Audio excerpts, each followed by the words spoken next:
Recently मेरे friend ने ना एक बहुत बड़ी मिस्टेक कर दी। उसके पास एक 2 बेडरूम हाउस का फ्लैट था, उसको वो बेचना था और बेच के नया कहीं एक प्लॉट लेके मकान कंस्ट्रक्ट करना था। तो उसका 2 बेडरूम हाउस उसने बेचा 1 करोड़ में, ठीक है।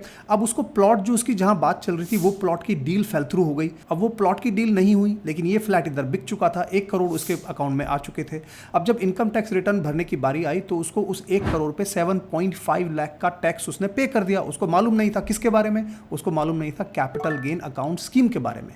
गवर्नमेंट आपको ये फैसिलिटी देती है कि कैपिटल गेन जब भी आपका हो प्रॉपर्टीज के थ्रू, तो आप उस पैसे को कैपिटल गेन्स अकाउंट स्कीम में, मतलब एक तरह से आप मान के चलिए बैंक खाता ही होता है, मतलब कैपिटल गेन के लिए खाता होता है, उसमें आप डिपॉजिट कर सकते हैं वो पैसे।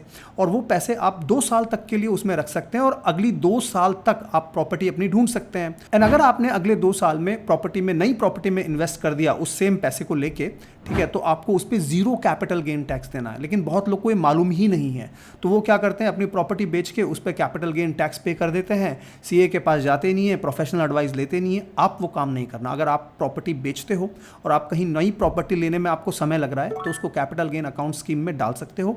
ये एक तरह का अकाउंट होता है जो आप किसी भी बैंक के साथ, प्राइवेट बैंक्स के साथ भी खोल सकते हो, एचडीएफसी, आईसीआईसी, एसबीआई, वहाँ जाके इन पैसे को डिपॉजिट करके सेफली रख सकते हो। लेकिन ये टैक्स आप तभी बचा पाओगे जब आप ये पूरे पैसे का निवेश कहीं नई प्रॉपर्टी में करोगे। अपने फ्रेंड्स फैमिली के साथ शेयर कर दो।